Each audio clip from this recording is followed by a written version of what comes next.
Everyone, welcome back to our channel B Ed learners. तो जैसा कि आप सभी को पता है कि हमारा ये सीरीज़ जो इम्पोर्टेंट क्वेश्चन का चल रहा था, जिसमें कि gender, school and society unit 1 से आप लोगों को इम्पोर्टेंट बता रही थी। जिसने अभी तक प्रीवियस वीडियो चेक नहीं किया, आई बटन में लिंक है, जाके चेकआउट कर लीजिए। बीइंग अ शॉर्ट नोट वो आ सकते हैं, तो मैंने आप लोगों को एज ए इम्पोर्टेंट क्वेश्चन बताया था।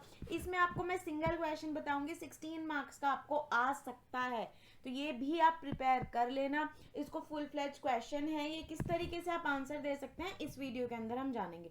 देखिए, पहला जो इसका क्वेश्चन बनता है, what do you understand by gender bias. हम पहले ये समझ लेते हैं जेंडर बायस होता क्या है, और explain in detail it causes, जो इसके कॉज रहते हैं। अब जब ये होता है तो इसके कॉज क्या रहते हैं वो चीज समझ लेते हैं।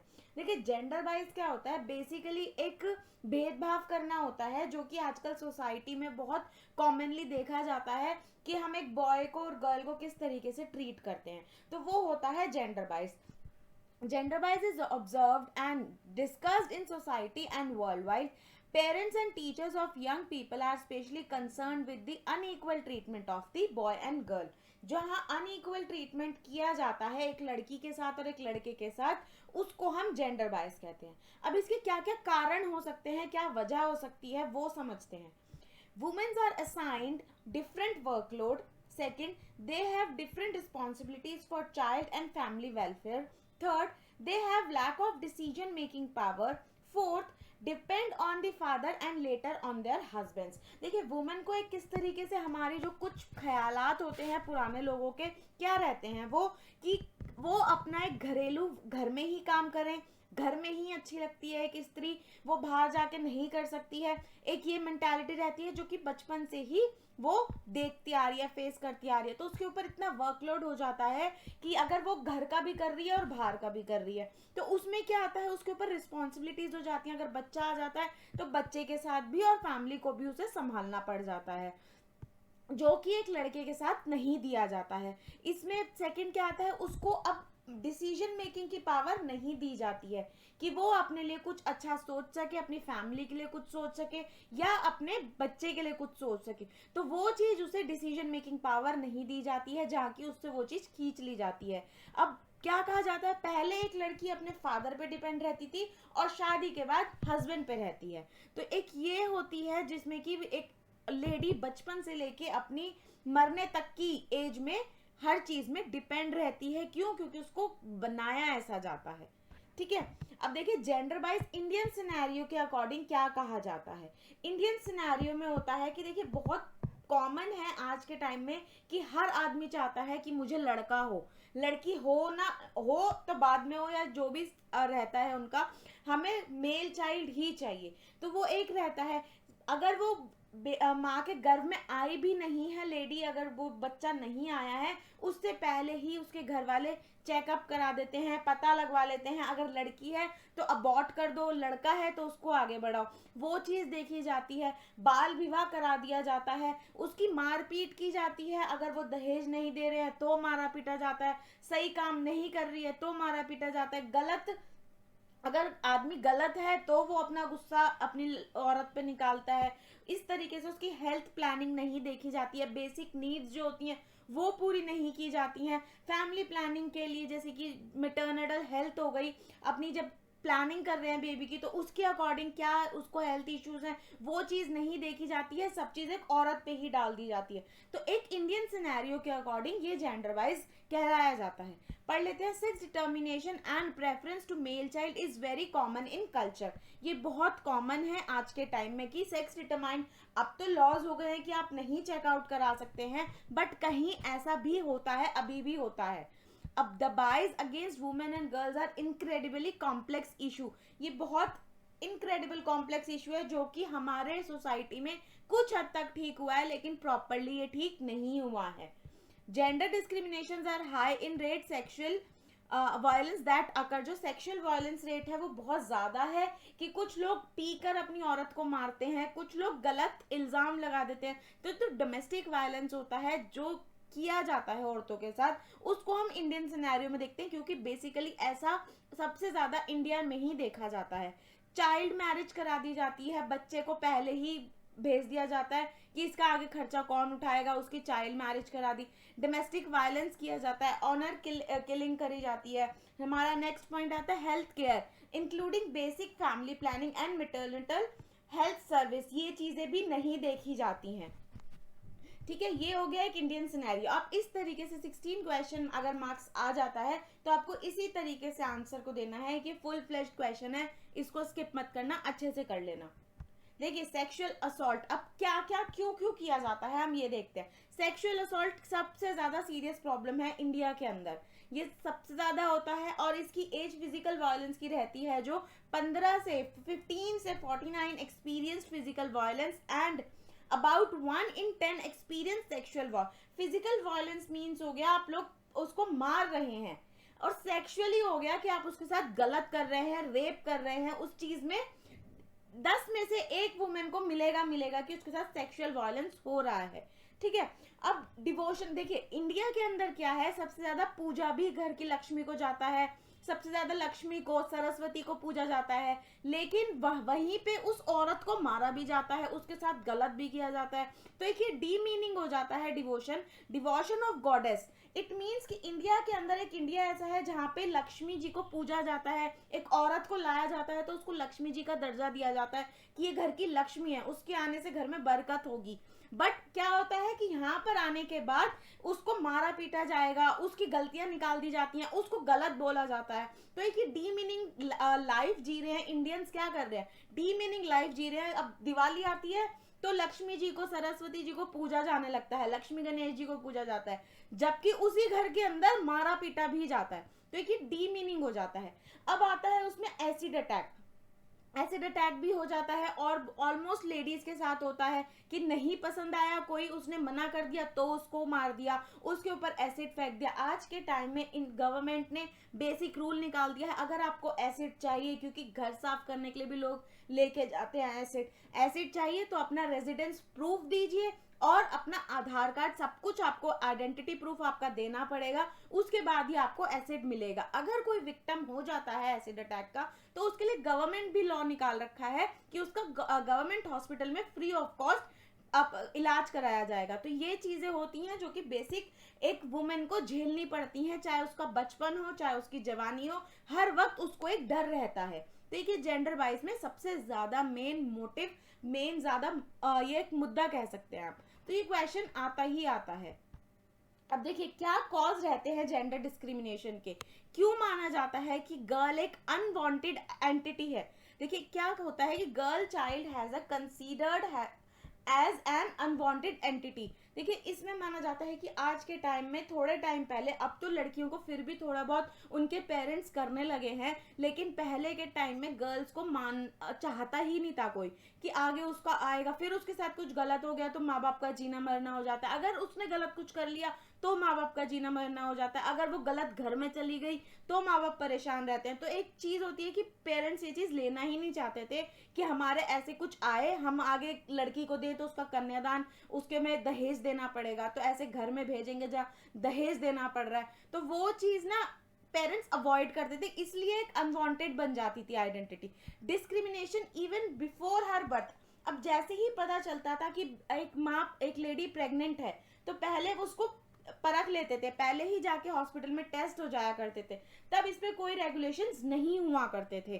तो जैसे जैसे ये बढ़ता गया, गवर्नमेंट ने देखा कि इसमें बहुत ज्यादा ही अबॉर्शंस के केस मिल रहे हैं, तो गवर्नमेंट ने क्या किया, वहां पर रोक लगा दी कि आप लोग नहीं पहचान सकते वो लड़का है या लड़की है, एक पूरा बेबी आएगा तभी हम बता सकते हैं। गवर्नमेंट बहुत स्ट्रिक्ट हो गई थी इसमें, अब भी है, बीच में बहुत हो गई थी, जिससे कि ये जो एक देखा गया था कि जो हमारी वुमेन रेशो थी वो डाउन होती जा रही थी, तो अब थोड़ा लेवल में आ गई है, वो चीज देखी गई थी। Majority of womens are still unable to enjoy their rights. ऐसी बहुत सी औरतें हैं जिनको अपने राइट्स ही नहीं पता है कि उनके साथ कुछ गलत हो रहा है तो वो क्या कर सकती हैं, अगर वो गलत कुछ फेस कर रही हैं तो उन्हें क्या स्टेप लेना चाहिए, उनको अपनी इनकम नहीं अर्न करनी है तो कैसे करनी है, घर वाले ही बाहर नहीं जाने दे रहे हैं और बाहर जाने देते हैं तो उनके साथ कुछ गलत हो जाता है, इस डर से वो नहीं जाती हैं। तो वो काफी ऐसी लेडीज हैं जो घर से बाहर जाना तो चाहती हैं लेकिन जा नहीं पाती हैं, और जो जा रही हैं उनके साथ गलत हो रहा है तो वो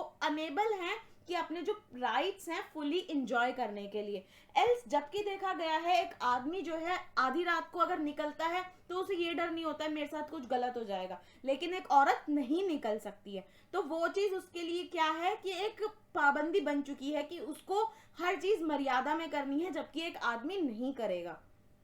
लैक ऑफ अवेयरनेस, अवेयरनेस नहीं दी जाती है कि अगर उसके साथ कुछ गलत हो रहा है तो तुम क्या स्टेप लोगी, क्या स्टेप लेना चाहिए, वो स्टेप्स क्या क्या हो सकते हैं कि तुम उस चीज को रोक सकती हो। अगर फाइनेंशियली वो इतनी वीक है कि वो अपने नहीं कर पा रही है इसलिए बैठ जाती है, फाइनेंशियली वो स्टेबल है, अच्छा कमा रही है, तो एक लेडी फिर भी हिम्मत मार जाती है कि मेरे को ऐसा करना है, तो वो कर सकती है। लेकिन अगर फाइनेंशियली वो स्ट्रांग नहीं है तो वो करना चाहती है, वो क्यों नहीं कर पाती, क्योंकि वो पढ़ी लिखी नहीं होती है। पहले के टाइम में माँ बाप पढ़ाते नहीं थे, क्यों नहीं पढ़ाते थे कि उसको घर का काम ही तो करना है, घर के काम में तो कोई पढ़ाई लिखाई चाहिए ही नहीं, इसलिए आधी औरतें अनपढ़ रह जाती थी। तो वो चीज लैक ऑफ अवेयरनेस, उनको ये नहीं पता था कि बेबी कितने होने चाहिए, वो ऑलमोस्ट जैसा उनके हस्बैंड ने कहा वैसा कर लिया। वो चीज होती है कि एक अवेयरनेस नहीं आती है। आज के टाइम में हर माँ बाप अपनी लड़कियों को क्यों पढ़ा रहे हैं, क्योंकि उनके साथ कुछ गलत हो तो वो ठीक कर सके। अब उस जब वो पढ़ाई नहीं करती थी, उनके साथ जो गलत हो रहा है वो उसको सहती थी, तो उनका सेल्फ कॉन्फिडेंस जो था वो भी कम हो जाता था। क्यों? क्योंकि उनको पता है कि पहले मैं अपने पापा के ऊपर डिपेंड थी, अब मैं अपने हस्बैंड के ऊपर हूँ, वो जो देगा तो घर चलेगा, नहीं तो नहीं चलेगा। तो वो चीज आ जाती है कि उसका जो सेल्फ कॉन्फिडेंस है वो भी कम हो जाता है। फैमिली डिसकरेजमेंट की, उसको बाहर निकलने नहीं दिया जा रहा है, नहीं जाना है। अब घर की रिस्पॉन्सिबिलिटी तो दोनों की है। अब फैमिली क्या चाहती है कि लेडी जो है वो घर का काम करे, हस्बैंड जो है वो बाहर कमा के लाए। अगर एक औरत बाहर जाके कमाना चाहती है या हस्बैंड और वाइफ दोनों कमाना चाहते हैं तो उसके लिए फैमिली रोक देती है कि नहीं वो ऐसा नहीं करेगी, या हस्बैंड रोक देता है, तो वो डिस्करेजमेंट जो होती है वो मिल जाती है, तो उससे और उसका मोरल डाउन हो जाता है। ठीक है।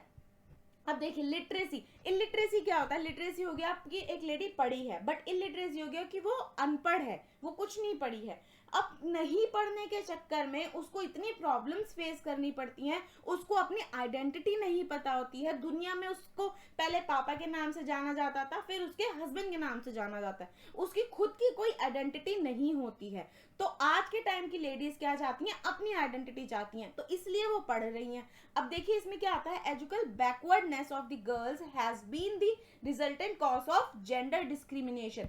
इसी चक्कर में जैसा आदमी बोलता था वैसी औरत करती थी। जैसे कि अगर उसने कहा कि लड़की है मार दो, तो वो मार देती थी। क्यों? क्योंकि उसके ऊपर प्रेशर होता था उसके हस्बैंड का या उसके ससुराल का।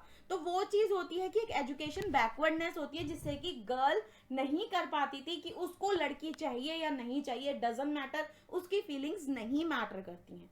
ठीक है। एक जेंडर डिस्क्रिमिनेशन के अकॉर्डिंग इलिटरेसी बहुत ज्यादा देखा जाता है कि अगर एक लेडी खुद एक इतनी कैपेबल है कि वो अपने बच्चे को भी बड़ा कर सके, अच्छी परवरिश दे सके, उसके अंदर पढ़ी लिखी होगी तभी ये चीजें कर पाएगी, नहीं तो वो भी नहीं कर पाएगी, हस्बैंड पर या फादर पे ही डिपेंड रहेगी, तो डिस्क्रिमिनेशन को भी अवॉइड कर सकती है। इसलिए आज के टाइम में पढ़ाई लिखाई बहुत जरूरी है। They are unable to realise full identity and power in a sphere of life only due to illiteracy. इसी चक्कर में उनकी आइडेंटिटी उन्हें रियलाइज नहीं होती थी कि कुछ में तो इतनी अच्छी पावर होती थी, पढ़ाई लिखाई ना होने के बाद भी वो बहुत कुछ कर जाती थी, बट उनको इतना डिमोटिवेट कर दिया जाता था फैमिली की तरफ से, आप कह सकते हैं हस्बैंड की तरफ से, फैमिली की तरफ से, या इन लॉज की तरफ से, कि वो अपनी आइडेंटिटी भूल गई थी, सिर्फ घर चलाने में ही रह गई थी, उनका स्केड्यूल ही यही रह जाता था। तो इस चीज को अवॉइड करते हुए हमें आगे बढ़ना चाहिए। ठीक है। नेक्स्ट देखते हैं अनएम्प्लॉयमेंट फॉर वुमेन्स। अब ये कितना बड़ा गले का फंदा बन गया था एक वुमेन के लिए, आप ये कह सकते हैं। देखिए अपने घर में भी देख सकते हैं, अगर माँ है तो माँ पढ़ी लिखी नहीं है, तो अगर उसको पापा उसके कुछ भी कह रहे हैं तो वो चुपचाप सुन लेती है, जस्ट बिकॉज क्यों? अपनी मम्मा से कभी भी पूछ के देखना, क्यों? मैं हर माँ का एक डायलॉग होता है, इस घर में मैं सिर्फ इसलिए हूँ क्योंकि मेरे बच्चे, मैं अपने बच्चों के लिए हूँ, नहीं तो मैं यहाँ नहीं रहती। ये एक डायलॉग हर माँ के घर, हर किसी के घर में मिलेगा। क्यों मिलेगा? क्योंकि ऑलमोस्ट वुमेन्स पढ़ी लिखी नहीं होती हैं, वो डिपेंड होती हैं अपने हस्बैंड के ऊपर, कि अगर वो नहीं देंगे तो उनका खर्चा नहीं चलेगा, वो नहीं कर पाएंगी। रिस्पॉन्सिबिलिटी तो दोनों की है, लेकिन डाल दी सारी एक औरत पे जाती है कि उसको ही घर देखना है, तो वो चीज होती है कि उसको घर का भी काम देखना है, अगर उसे कमाने जाना है तो दोनों काम उसे बैलेंस करने हैं, घर भी और बाहर का भी। लेकिन एज कंपेयर टू मेंस वो सिर्फ बाहर का देखते थे, तो वहां पर रिस्पॉन्सिबिलिटीज के अंदर वो इतनी दब जाती थी कि एक न्यू अपॉर्चुनिटीज जो उन्हें मिल रही हैं वो नहीं मिल पाती थी, तो वो अवॉइड कर देती थी नई अपॉर्चुनिटीज जो मिल रही हैं। उन्हें प्रेफरेंस किसे दी जाती थी? उनके बच्चों को, उनकी फैमिली को, तो जो उन्हें मिल रहा है वो चीज भी वो खो देती थी।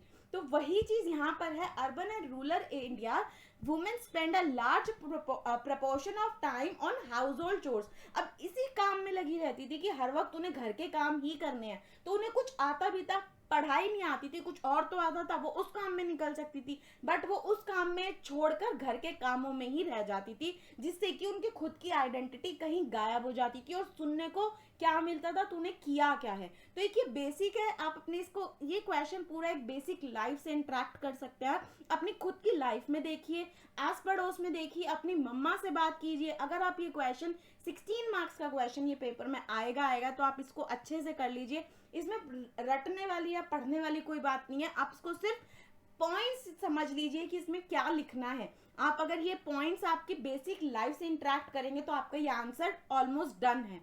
Enable to respond new opportunities because of their responsibilities, उनकी कुछ न्यू अपॉर्चुनिटीज अगर उन्हें मिल जाती थी तो वो अवॉइड कर देती थी just because for their responsibilities, कि उन पे फैमिली की रिस्पॉन्सिबिलिटी है।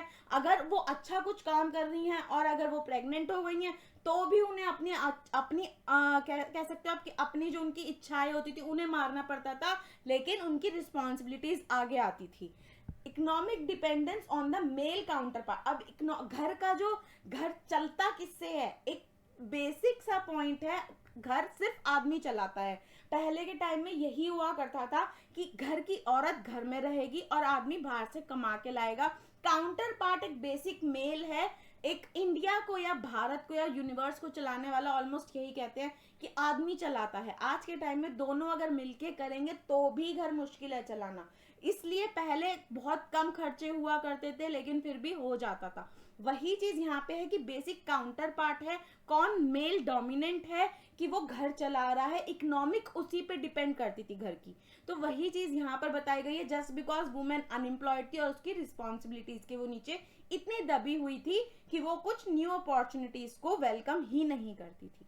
ठीक, तो ये थी आप लोगों की जितनी भी मैंने आप लोगों को बताई, सारी की सारी क्वेश्चंस फुल फ्लेज्ड क्वेश्चन है। इसी तरीके से आप इसमें बहुत सारे पॉइंट्स लिख सकते हैं। मैंने कुछ मेन पॉइंट्स लिख दिए हैं, आप कुछ पूरा इसको फुल फ्लेज्ड रखना, सिर्फ इतना ही मत लिख के आना, इसको और भी आप इलेबोरेट करके लिख सकते हैं। बेसिक मैंने आपको दे दिया है कि इस तरीके से आपको करना है।